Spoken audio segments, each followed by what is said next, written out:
submitting an application through the mobile app. So here we're starting at the mobile app home screen.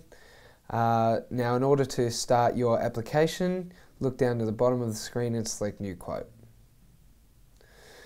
Once you've done that, it will then populate a text field and ask you to select your contract type. So if you click that, it will populate a drop-down bar with all of the contract types you can select. Today I'll just select a rental. It will then populate the following fields.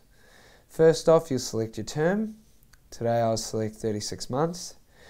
Then your billing period, monthly or quarterly. I'm going to select monthly. And then whether or not your payment is due in advance or in arrears. I'm going to select in advance. You then have two options to enter the monthly payment or the cost price.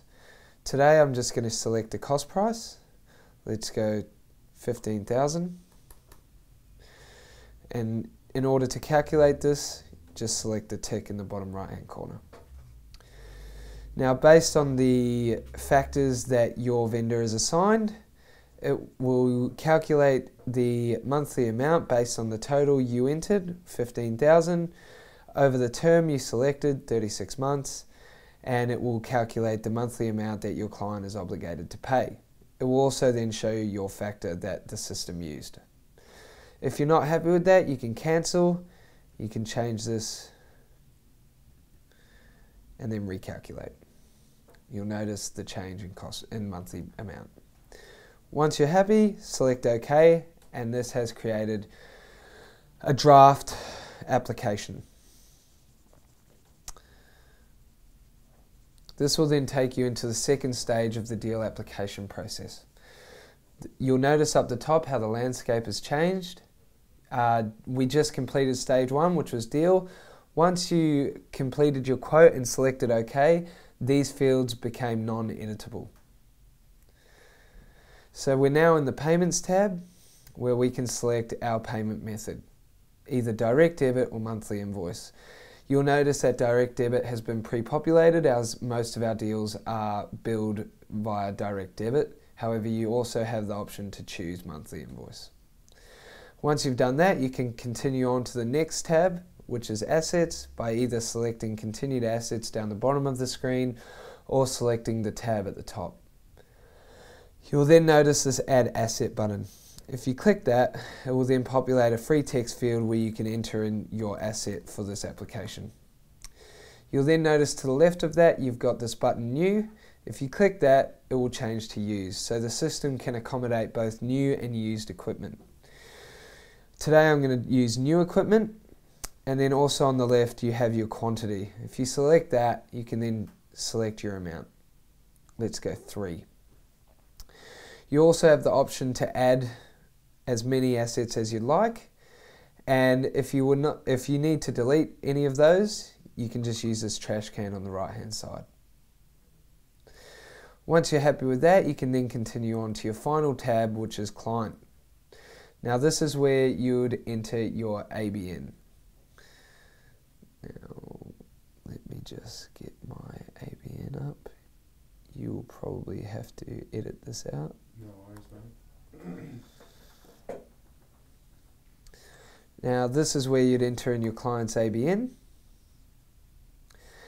and be sure that you select this little search icon once you've entered it and don't hit enter, as that will not work and it won't register that ABN. So once you've entered your ABN and you're sure it's correct, select this little magnifying glass on the right hand side. This will extract the correct ABN file from the ABR website and populate the associated legal name to that ABN. So this provides accuracy across the document. The next stage, once you've completed that, the system will then ask you whether or not you are upgrading a deal. If you are, you can select yes, and it will ask you to look up deals associated to that ABN. So if you click that, it will go through and give you a list of all the deals associated to that ABN and Oxygen. This is where you can then select one of these deals, whichever one you are upgrading, and that will be noted on the agreement. However, in this case, I'm not going to, so I can just opt out of this by clicking this X in the top right corner. Once I'm sure that I'm not upgrading a deal, I'll select no. This will then this will then bring up the following fields, which is please specify the registered business address. So the business's main location or head office. I'll just enter in an address here. My suburb, my state. Now be careful of these lists. If you're using Google Chrome, it can populate these historical lists. If you select, you'll notice that it's changing the details. So if you have this issue, just click on the right or any blank space on the screen. I'll then enter in my postcode, and you'll notice that the country has pre-populated to Australia. Once we scroll down, it will then ask you to specify the required delivery address for the assets requested. So this will ask you whether the delivery address is the same. If it is, leave this as yes. If it's not, you can select no and enter in a different address. But in this case, I'm just going to select yes. The next field asks you to enter in the details of your primary contact. Now this is a free text field. However, if you know that your contact is going to be one of your directors, the functionality of Oxygen allows you to use this little icon on the right hand side of the screen to search the list of directors associated to this client's ABN. So if I click this, it will then ask me to look up the directors. Now this runs an API into Equifax, extracts the credit file associated to that ABN and provides you with the list of directors. Now I'm going to select Kenneth Rennie as my director, and it will pre-populate his name as well as already pre-populate his job title as director. The next field is phone number, and this is a mandatory field as we always need a phone number to contact the client. However, email address is not a mandatory field, but it's strongly encouraged we enter that just in case we ever need to contact them via email. So I'll just enter a random one here. Once you've done that, it then asks you to whether or not the principal signatory for this contract is the same. If it is, just keep it at yes. If it's not, you can follow the same process, enter in the details of your principal signatory here.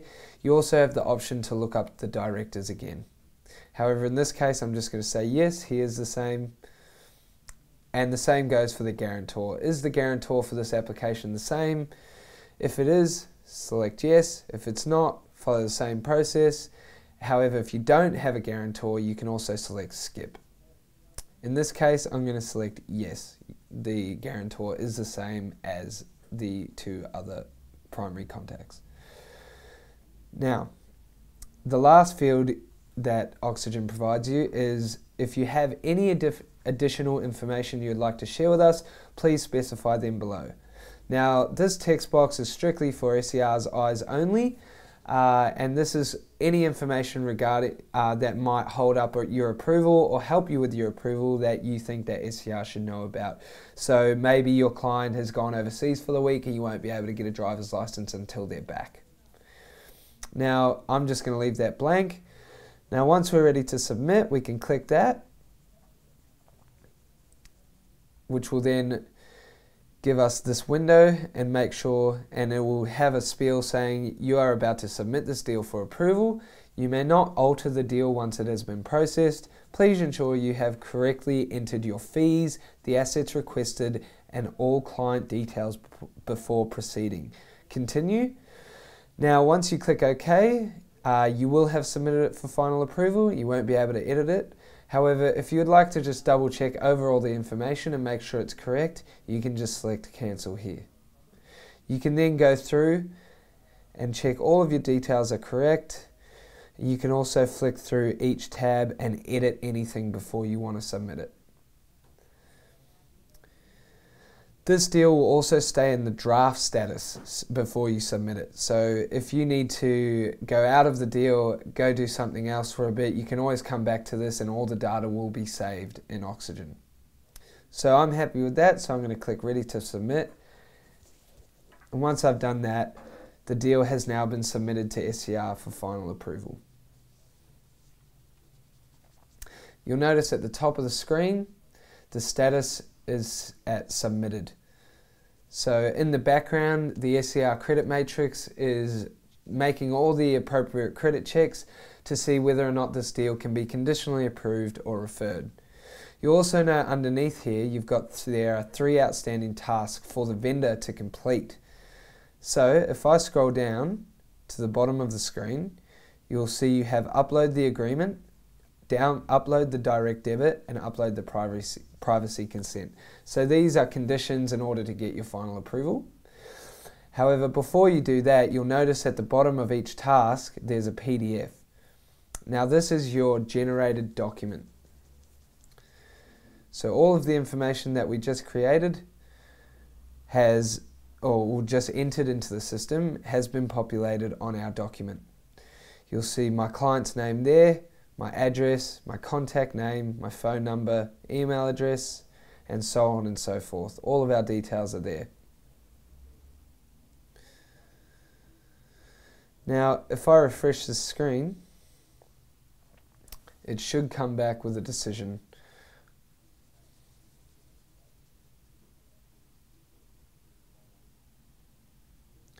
You'll notice that the status has now changed to conditionally approved.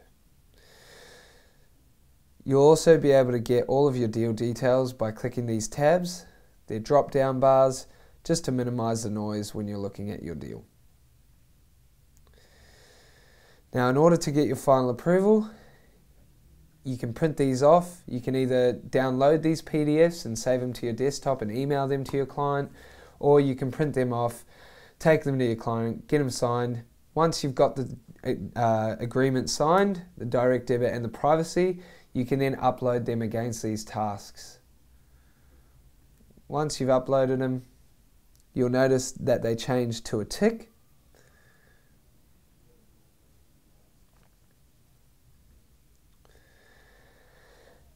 Once you've completed each outstanding task, the badge of 2 up here will then change to 0. You'll notice that the red banner with the task here has disappeared. This has now been submitted for final approval.